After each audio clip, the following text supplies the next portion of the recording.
Joining us for a conversation is Dean Taylor, the CEO of Diamcor Mining. Mr. Taylor, thank you for joining us today, sir.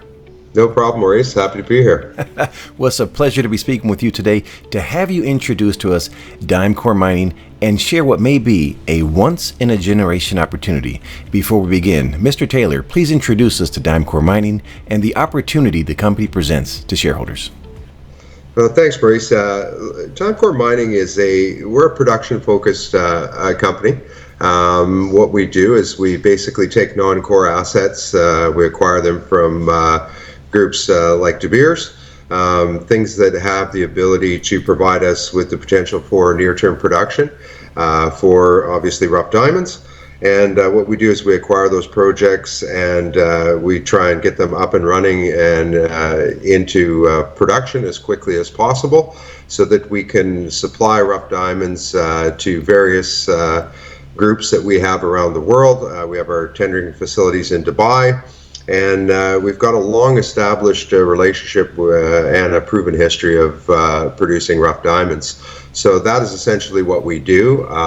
They're in great shortage right now, so timing-wise, we think we're perfectly positioned right now, and we think it's a great strategy. I couldn't agree with you anymore. I'm excited to have you share the unique, and I do mean unique, value proposition before us in Diamcor Mining. But to truly appreciate this opportunity, can you please provide audience members with a quick intro into the diamond space with what I would call Diamonds 101? And in particular, can you share with us the difference between gem diamonds and rough diamonds? Sure, Maurice. The diamond industry is really an interesting one. It's not really that well known.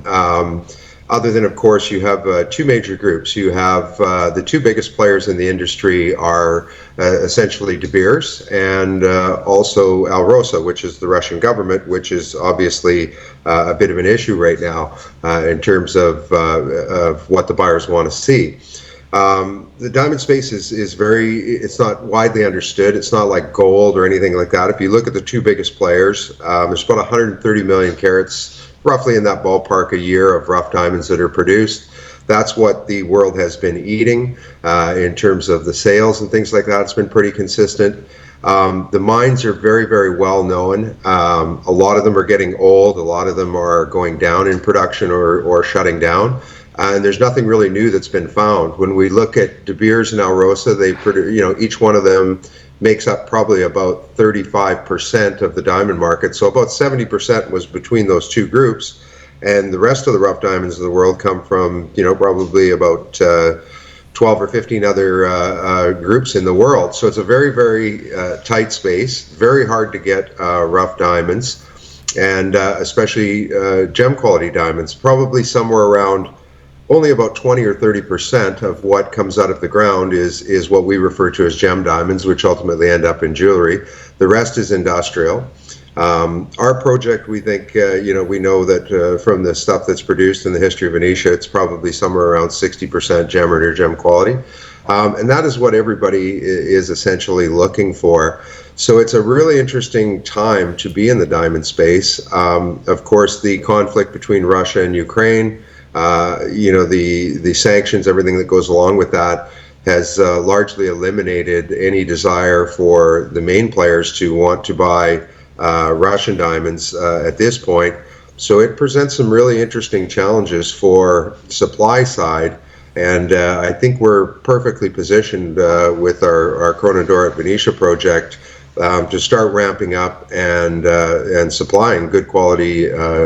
We've seen it in the pricing and everything else. So we feel like the company is at a real inflection point right now, and the industry is really, really an interesting one where if you've got rough supply, you're kind of in a perfect position right now. You certainly are.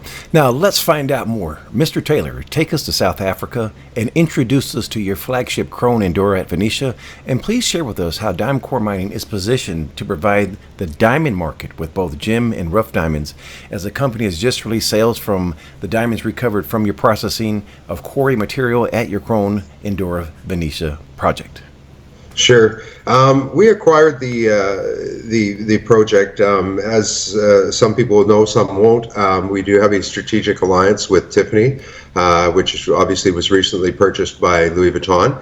Obviously, one of the best names in the industry. Tiffany's is actually a shareholder in the company, and their involvement really came from wanting to secure supply. A lot of the bigger guys, as I've said, the supply side of things is not great before, and it's actually really an issue now.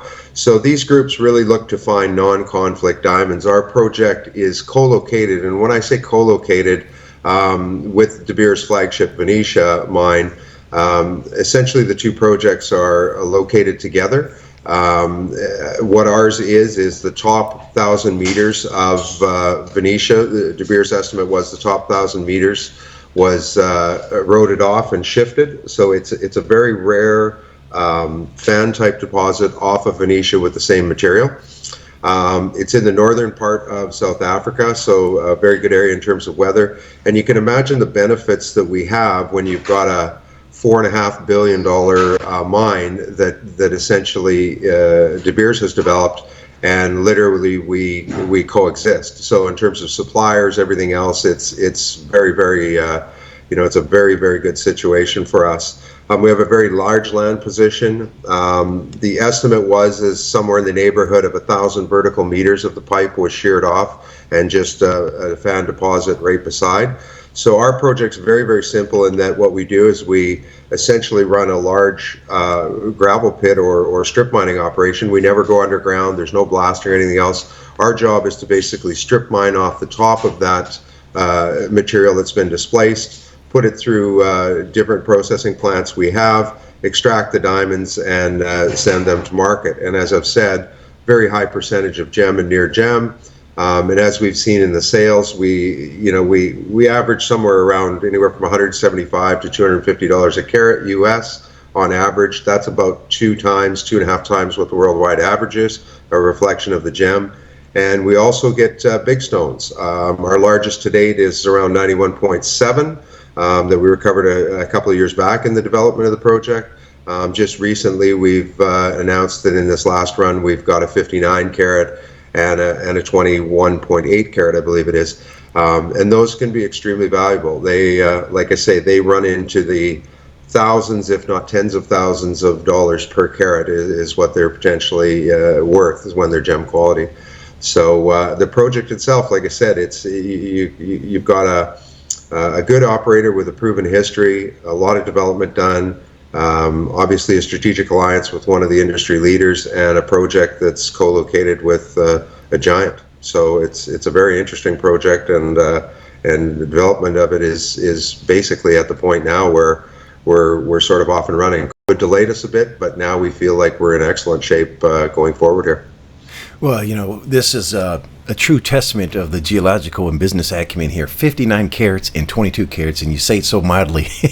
Yeah. Or modestly, I should say. The potential here, we know that there's De Beers' largest to date out of Venetia is around 315 carats in size. So we do expect we're going to see, some larger stones. There's certainly the potential for individual stones up to even as much as, like I say, in that 300 to 400 carat range is definitely possible. I'd like to go back to Tiffany's and your relationship. It seems to be a strong fiduciary relationship. First, you're a supplier, but they're also a world-renowned name, as we all know, in the diamond industry, and they're shareholders of Diamcor. Why? Yes. Well, when we discussed this, when we looked at acquiring this from De Beers, we were chosen. It was a competitive process. We were chosen from probably around 10 to 12 different companies that tried. It was a long process, took a couple of years. Certainly Tiffany's involvement, their legitimacy. I mean, I can't say enough good things about the Tiffany's group. They've been very supportive. They really, what they were interested in was the supply. That's the big thing. When we did the deal, they provided us with about $10 million in exchange for essentially a first right of refusal, and it is a strategic alliance. So they are a shareholder. They did provide that capital to try and expedite getting things going. As you know, with mining, it takes a long time. It takes a long time to acquire it, permit it, build it, get it going, everything else. It's quite a long process. And so, the whole idea with Tiffany's is they're looking for the best of the best. I can honestly say that over the years of dealing with them, there's absolutely no question that anything that you see in their stores is the best. So when we look at even the production that, or the run of diamonds that we get from even the trial mining exercises right now, Tiffany's is only interested in the very, very, very best of that. We have about 150 other buyers when we take the goods to Dubai that we sell to. But it's a symbiotic relationship in that, they obviously need good quality product for their stores. And so we're able to provide that in, a smaller way than, say, some of the larger ones like De Beers would. But essentially, that's really what they're after. It's for them. It's all about supply and how difficult it is to get supply of rough diamonds. And of course, like I say, in the last number of months here, unfortunately, with the Russia-Ukraine situation, Russia diamonds, which was probably a third of the rough diamonds in the world, has now effectively it is just no longer an option for them. So it's like I say, we could not be happier with that particular situation. And it's not an offtake. They don't get a discount or anything. They're more than happy to pay fair market value for the stones that they want, and that is the deal. So you have gem quality diamonds in a positive diamond market. How are you taking advantage of this market with your processing capabilities, and what can investors look forward to in the short and long term? Yeah, or it was really unfortunate, the COVID situation. We were really looking at, as I said, you go through things where you acquire it, you permit it, you build, you test, you refine these massive plants. I mean, our plant, at the front end of it, we'll do up to as much as, let's say, we're targeting as high as maybe 500 tons an hour worth of material going through. So very, very large operation, very big infrastructure, a lot of equipment, power lines, underground water, everything. We're completely done the development and the permitting phase.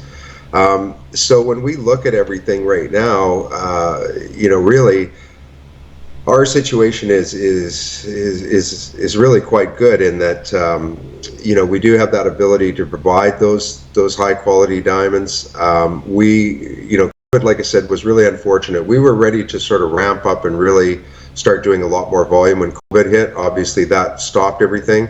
Our big shareholders, we've got awesome shareholders, amazing people involved, long-term guys. We all put money in to keep things going. We survived COVID. And so right now, in the last sort of 6 months, as we've gotten through COVID, we've survived the onslaught of that, and now it's all about ramping up. So that's what we're doing right now. We're going to see increased volumes, increased carats, increased revenues, more frequency of big stones. And then as we get into the end of the year, we've got about 5,800 hectares, which is almost, somewhere around 15,000 acres.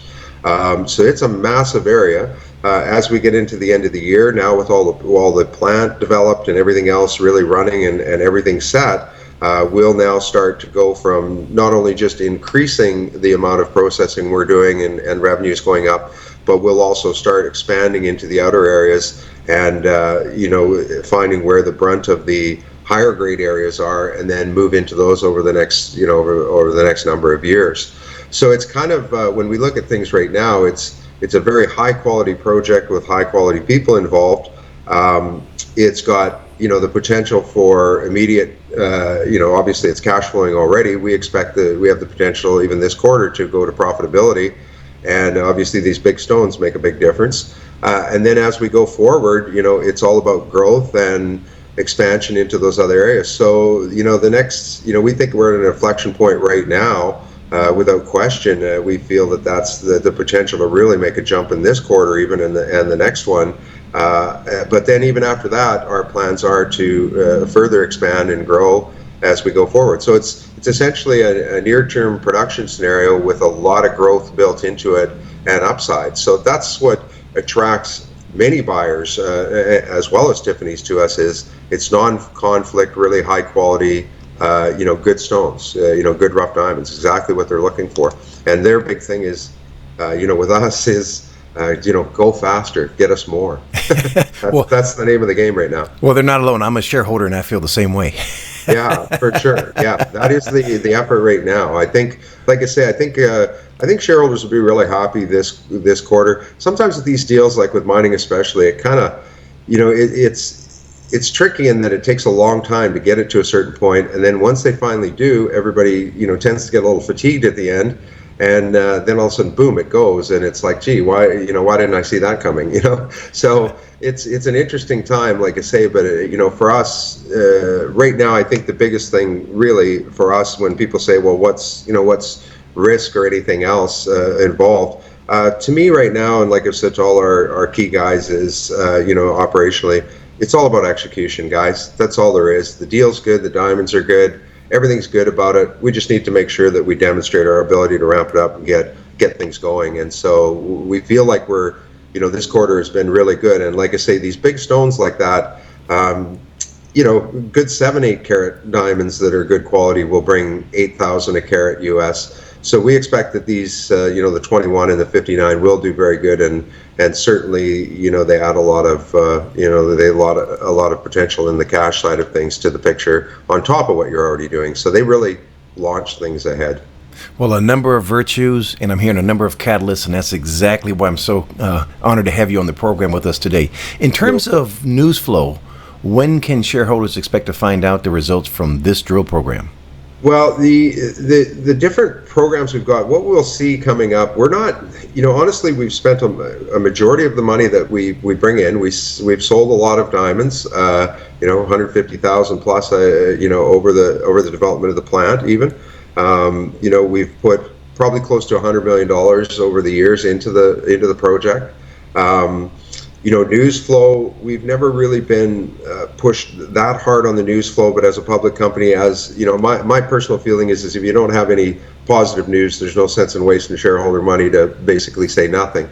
But what we'll do is as we go forward now, you'll see that we just put out the announcement on the bigger stones and what we delivered and the results of the sale early on. I mean, we're 3 weeks into the quarter and we've recorded probably $500,000 US of revenue already. Obviously, we'll have another sale here at the end of August, another one in September. When those sales occur, obviously with the big stones, rather than guessing what they're worth or trying to estimate, the best thing is those are in, they'll go up to tender, and we'll certainly announce what those are worth. And I think guys will find it is, in a sense, it's material to what's going on. And then Newsflow from there will really start to kind of pick up as we work on expanding, getting volumes up, ongoing results, things like that. And then into the end of the year, we'll certainly start talking about moving out into other areas, doing a lot of different drilling programs, a lot of bulk sampling, and really trying to define where these trap sites are of higher grade and a lot more stones to come. So it's a very exciting time. And like I say, I think you'll see as we go forward here, there will be real news, and to me, I'd love to have a release every week. If I have real news, I'll do it. If I don't, then typically we keep our shareholders abreast of what's going on and stay focused on what we're doing. It's all about results, I think, Maurice. I couldn't agree more, sir. Leaving the Krone-Endora, sir, let's look at some numbers. Mr. Taylor, please provide the capital structure for Diamcor Mining. It's our capital structure very tight. It's a very tightly held company. We've got about 120 million shares issued and outstanding. Largely that number, we always kind of thought we would stay under 100 million, which is a crazy low number especially for a mine that's built. Usually you're in the 400, 500, 600 million or more even. We've kept it very tight, but it is very, very tightly held. If we look at management, if we look at our key shareholders that have been there since the beginning, a very large percentage of the stock is held by probably 15 guys. And 15 very, very long-term, very knowledgeable guys of what's going on in the industry. They recognize that, our current market cap, like I say, when we look at things, I think at one point we traded as high as probably $1.60 or 70 a share. The market cap was probably in the neighborhood of 100 million. Obviously, with COVID, with everything that's gone on, people get a little fatigued. And so when we look at our market cap now of probably around 25 million or so, it's a little bit hard to stomach when you've spent 100 million getting to this point. But these mining deals typically do that. We understand the reason why the market cap is there. And quite frankly, it's like the old saying goes, price comes to value. So like I've said to everybody, on our side involved, it's a show me phase. Nothing matters right now other than results and getting things moving. And once we demonstrate that, which we think that we will do this quarter, we think we're doing it right now, and that will get recognized. And as we get recognized, the market cap will go up. But it's tightly held. It's like I said, we have very, very good shareholders, and we're extremely pleased with where we sit. A majority of the dilution we suffered in the last year or so, that really came from essentially it wasn't a rights offering, but essentially when we had to survive COVID, every single person, whether it was management, big shareholders, everybody else, did their proportionate share, put in money so we would survive. Essentially, our shares went up, but the shareholdings essentially stayed the same for everybody. So the goal was to just survive COVID. But attractive share structure for sure. That's one of the things we like. Now, before we close, Mr. Taylor, what would you like to say to shareholders? Well, I think that, in my opinion, with this whole thing right now, my message to people would be, to have a look at the project, have a look at the company, have a look at everything that's involved, and understand what's going on in the rough diamond space and how difficult it is to get a hold of rough, and anybody that does have rough, what the advantages and what the benefits of that are. I think that as we go into this next sale, we see these new stones. It's just a very, very key inflection point here that I think warrants, people having a look at. I think, like I said, it's cash flowing. Obviously it has the potential to go to profitability in this quarter. We're getting big stones. We're getting, we're ramping up. We have a strategic alliance with Tiffanys. It's a De Beers deal. We're co-located. Infrastructure's done. Permitting's done. There's just so many different positives that I think if a person does their homework, they'll realize that, it is a very good value proposition right now. And so, I think that if they do their homework and due diligence, and obviously if they have any questions, we're always here to answer any questions and go through things with them. And I think once they do their homework on it, they'll realize the same as a lot of key shareholders have, that it's a very interesting company, and it has a tremendous amount of potential, and it depends, tremendous amount of growth potential, and the ability to generate, cash flow, earnings, all those good things, which you don't typically see in junior mining. Last question, sir. What did I forget to ask? I've done a few presentations over the last sort of kind of month and a half, and I think, the common question that everybody says is, what could go wrong? What keeps you up at night? My answer to them is really simple.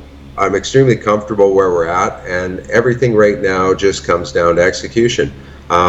We've had some very, very good news and good things going on here at the beginning of this quarter. I think it's going to continue. So really right now, that's what I'm looking for personally. I don't think there's anything, that can go tremendously wrong other than just execution. And the more we execute, the better it's going to be. So I'm really looking forward to, this September ending quarter and the December one. And, I think those are, I think we're going to have some fun here going into the end of the year. So, I'm very optimistic as to where we sit and what's going on right now. Oh, looking forward to it. Mr. Taylor, for someone that wants to learn more about Diamcor Mining, please share the website address. Our website's it's Diamcor Mining, or Diamcor, sorry, not Diamcor Mining anymore. We've simplified it to Diamcor.com. They can certainly go through there. They can get our information on there to contact myself or Rich Matthews. Mark Smith is always around. It doesn't matter, like I said, how big or small the shareholder is or who it is. If somebody wants information and wants to get a hold of us, our phones are always on, and we're always happy to talk to people and give them as much information as we can about our company. Mr. Taylor, it's been a pleasure speaking with you. Wishing you and Diamcor Mining the absolute best, sir. Thanks, Maurice. Thanks for the time. The information presented on Proven and Probable is provided for educational and informational purposes only, without any express or implied warranty of any kind, including warranties of accuracy, completeness, completeness, or fitness for any particular purpose. The information is not intended to be and does not constitute financial, investment, or trading advice, or any other advice. You should not make any financial, investment, or trading decision based on any of the information presented without first undertaking independent due diligence and consultation with a professional broker or competent financial advisor.